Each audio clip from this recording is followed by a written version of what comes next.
Meeting Singapore calling. In this special show, we get you coverage of Prime Minister Narendra Modi's visit to Singapore and voices from top corporates and top global investors present in Singapore, and understand just what their strategy for India is.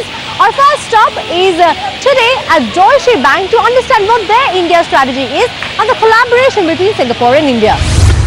Well, Gunit, I'm going to start by asking you about Deutsche Bank. You've just been included into a larger, broader APAC role. What is the APAC strategy for the next 1 year, and where does India fit into the APAC strategy for Deutsche? About a month ago, our co-CEOs globally, John Crine and Jürgen Fitchen, put out their strategy 2020 for Deutsche Bank. And Asia Pacific was very well placed there, both in a strategic way as well as where our growth and profitability comes from. If you look at the 15 countries in Asia Pacific, 5 of them are in the top 10 countries of Deutsche Bank globally on P&L terms. And that includes Japan, Hong Kong, Greater China, Australia, India, and Singapore. And India very clearly is strategic. And India, we have a very well-run business there. So Deutsche Bank remains very focused as far as our India strategy is concerned. The Prime Minister Narendra Modi, of course, made his visit to Singapore. 10 partnerships were signed, apparently. What I want to understand from you, Gunit, is do you believe that the new government's drive to increase foreign investment, as a foreign investor yourself, is on the right track right now, keeping in mind his visit to Singapore, Silicon Valley, London as well? So, in my sort of working career of 30 years, I haven't come across any prime minister or president who's taken the personal ownership of attracting global investors into the home market as Mr. Modi has done. So he clearly creates a big wave where he goes, both in the business corridors as well as in the non-resident Indian corridors. Singapore was absolutely no different. I think it's a very good idea because as global growth is slowing, right? Or it's not growing at the pace where all of us had anticipated. I think different countries will compete for capital, different countries will compete for jobs, and Mr. Modi is absolutely doing a great job in revving up interest, not just in the geopolitical space, but in the Fortune 500 company boardrooms to invest more into India. Now, there are challenges, of course, which are well recognized, but I have to say, I'm a big buyer of Mr. Modi, probably a bigger buyer of Mr. Modi than of India right now. Buyer of Mr. Modi, that's a definite line. Good at keeping that in mind. The last 1 year, several reforms, several policy changes have been implemented, and that's something that corporate India, foreign investors have been asking for. What more can be done, and has enough been done to create a turnaround? Green shoots have come in, yes, but to create a significant, stable turnaround in India? So I think what is in the controllable domain, I think there have been a very significant number of reforms. And not just in terms of big bang reforms, but what I would call is the grassroots reforms have happened. And you have to give it to the Modi government for having delivered. In fact, many thought that post the Bihar elections, the government would become very populist. Right the next day, or was it the next week, they announced even more reforms. So I think on the reform agenda, what is controllable is happening. What is not controllable, which needs legislative approval, parliament approval, I just think the government will need to make it more inclusive with the other political parties so that we get the end game, whether it's on GST or many of the other reforms, including the land bill. Yes, green shoots are happening, but they're happening still more on the consumption side, the urban consumption side, rather than on the infrastructure and capex side, which the government must be. I think even if there is a fiscal stretch which takes India's fiscal deficit from the 3.8, 3.9 into the low 4 handle, I think that's good. That's not bad. Countries around the world are using fiscal stretch as global growth remains somewhat tepid. The reforms ahead, I think there are 2 or 3 reforms which would be critical. The bankruptcy code, very clearly.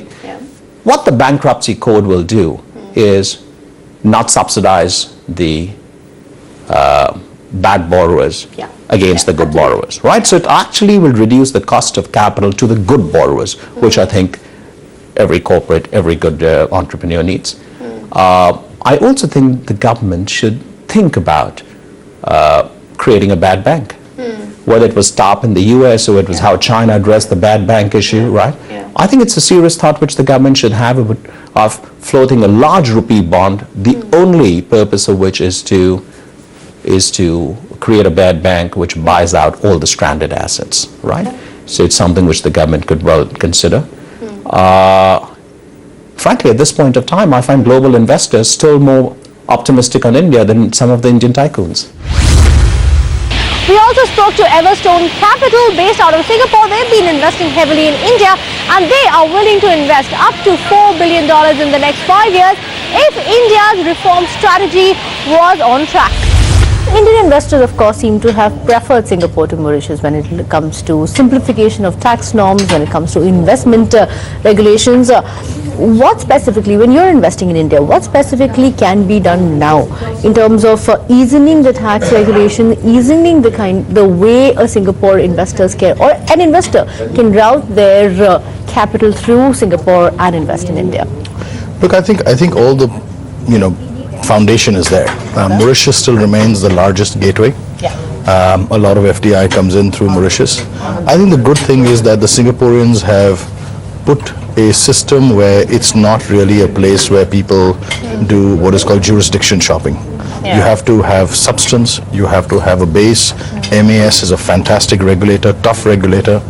You have to be regulated, and so the cost of operating out of Singapore is very high when it comes to investing in India, and I think rightfully so, because it allows only people with scale and quality to really base themselves in Singapore. So I think that's great. I think there's a lot that can be done to make it easier. I think the government has already announced a bunch of stuff like investing in AIFs that has made life easier for a lot of investors, and also the fact that there's not going to be any retrospective issues. So I think every day we find some unlocking. One step towards, India, as you know, is an elephant. It takes steps, it can't really sprint. But I think we're headed in the right direction. Okay. From an FTA point of view, how can the FTA, I believe that there are conversations on FTA being deepened, the CECA being deepened. How can it be deepened right now? Because a lot of services have come under the ambit but probably haven't been implemented as much. How or what are the areas or structures that can be included in the FTA now?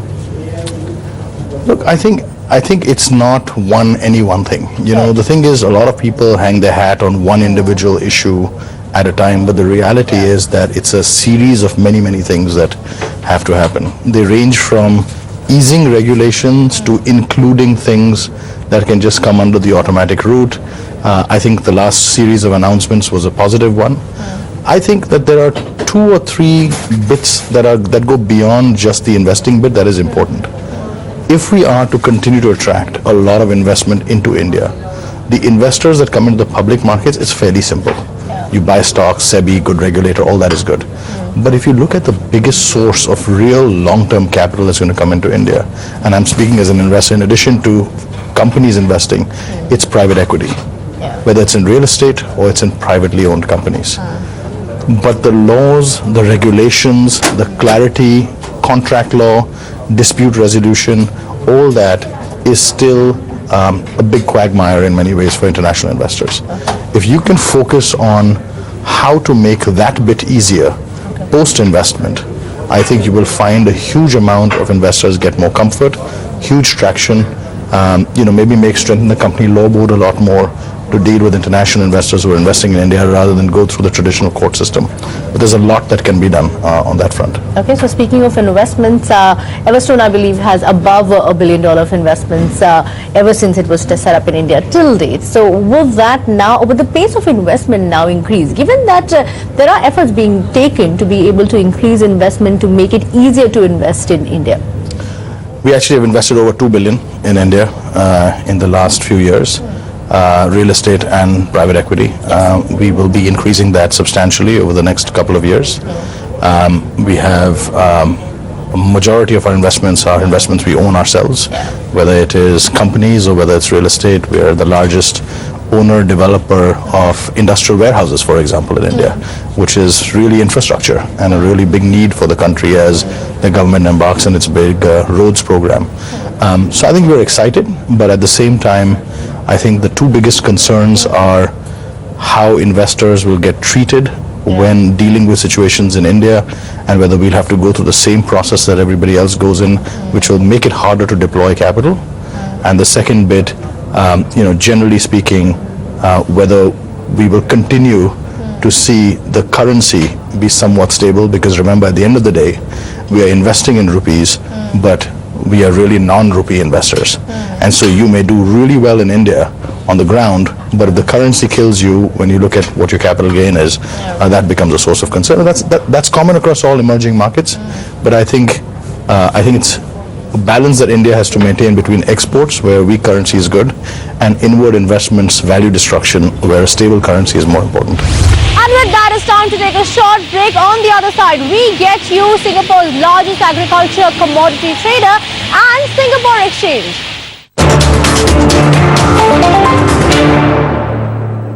Welcome back. As a part of our special Singapore coverage, we spoke to Singapore's exchange, the Singapore Exchange. Listen in.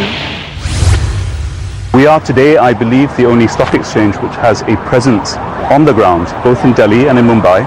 We are one of the largest shareholders of the Bombay Stock Exchange. So we have, I think, a deep and intertwined relationship with Indian capital market activity. More recently, as India's Look East policy becomes more of an Act East policy, and which is why I imagine Prime Minister Modi is here in Singapore at the end of a long series of tours. One of the things that's most interesting is the fundraising outside of India. So in the bond market, for example, 80% of all Indian offshore bonds are listed on the Singapore Exchange. And they're listed in 6 different currencies, not just in US dollars.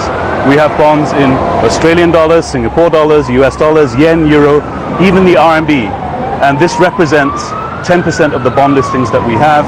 And of course, the newest flavor, the 7th currency that's going to come up, the masala blonde, is something that we're also looking forward to. So what are the efforts being put into place to increase masala bonds? Can you give me any numbers as to what is likely in the next 1 or 2 years within Singapore? Well, if I look backwards, we have, as I mentioned, listed 80% of existing Indian offshore bonds. That amounts to something like 65 billion US dollars. But the most frequently quoted number is the infrastructural needs that India has, and that runs to the trillions. So the appetite for these bonds, I believe, is very strong. The gap that needs to be bridged is one of education, facilitation. This is where market infrastructure comes in. And very importantly, familiarity with corporate names, structuring of these bonds so that offshore investors are prepared to invest in them. And this really is fundamental to the bridge that Singapore plays as a capital market and offshore capital market infrastructure in servicing India's capital markets. Okay, what is being done right now to be able to increase offshore bonds such as masala bonds presence within Singapore and vice versa? The most important thing is education. So with our bond listing teams, it's going around with lawyers, structurers, supranational banks, making sure that we are able to tie together issuers of these bonds from India to investors offshore who want to find out more about the structure of these bonds. All right, fair enough. You mentioned BSE. You have about 4.75% stake in BSE. Yes. Is that a strategic investment, or is it a one-off portfolio investment? And going forward, would there be an option, or would you look at increasing your presence or increasing your stake in BSE? I would say that the Singapore Exchange in general isn't a financial investor, so we are very committed to the development of India's capital market. I think our stake in BSE could be viewed as strategic. And speaking of commodities and trading, we also spoke to Singapore's largest agriculture commodity traders, Olam's International's founder, to understand what his perspective was on food inflation and food subsidies in India.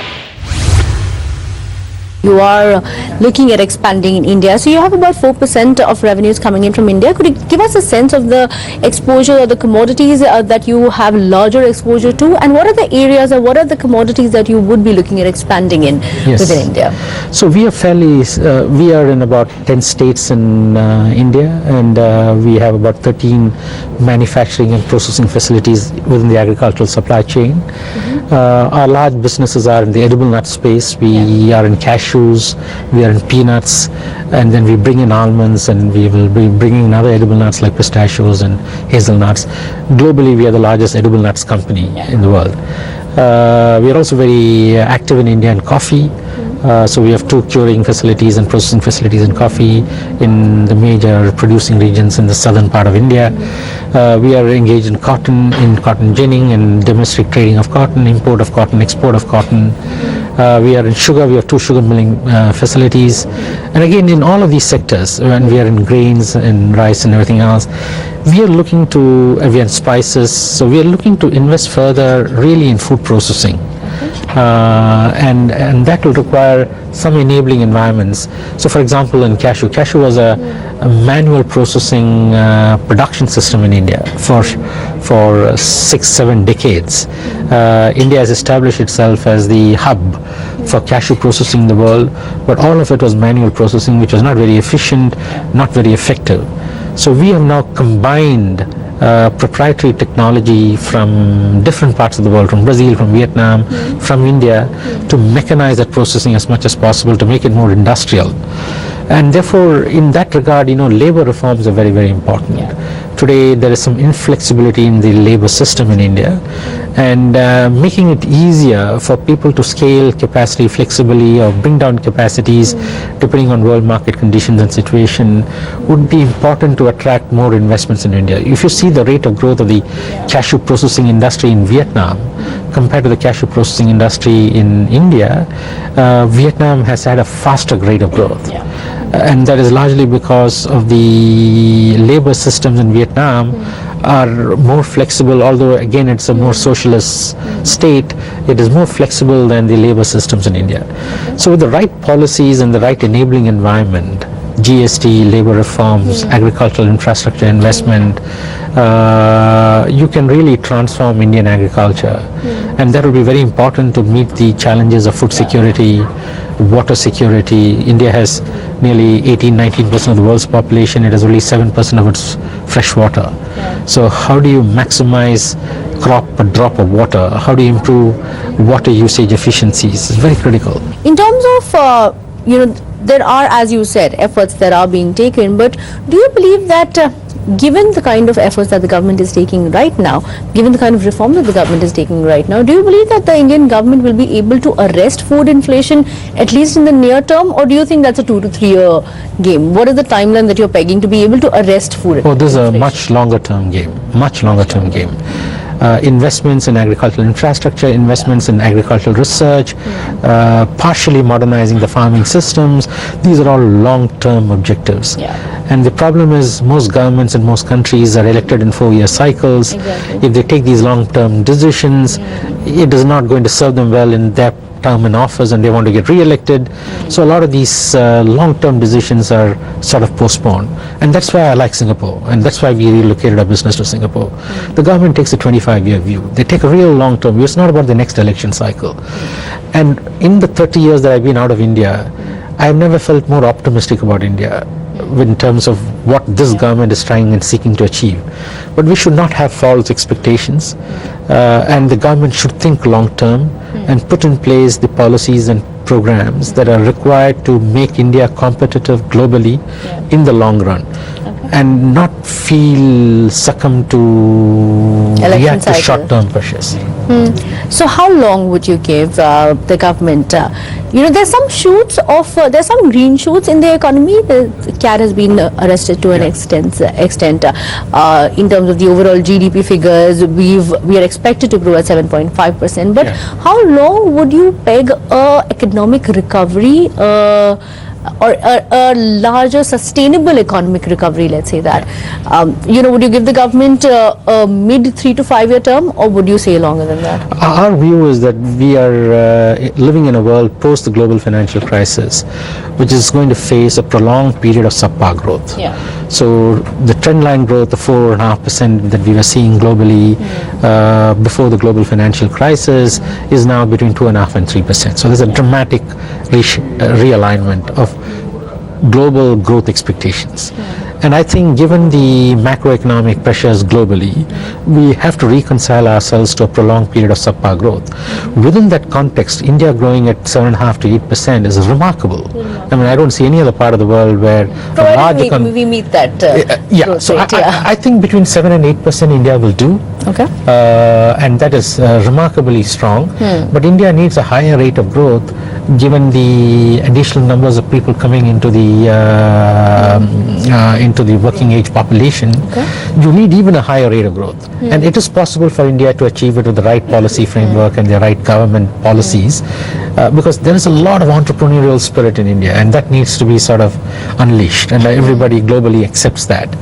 And I think with this government we have a chance. The Make in India program, the GST program, I think are all fundamental changes which can dramatically transform the Indian economy. The professionalization of the Indian economy, having somebody like Raghuram Rajan at the RBI, or having somebody like Arvind Subramaniam as the chief economic advisor, and all the other changes that the government has made, gives all of us who are looking at India great confidence that things will be significantly improved. So all in all, while there are many areas to work on, Singapore investors are clearly bullish on India and are betting big in the long-term India story. With that, it's a wrap on this special show. Thank you so much for watching.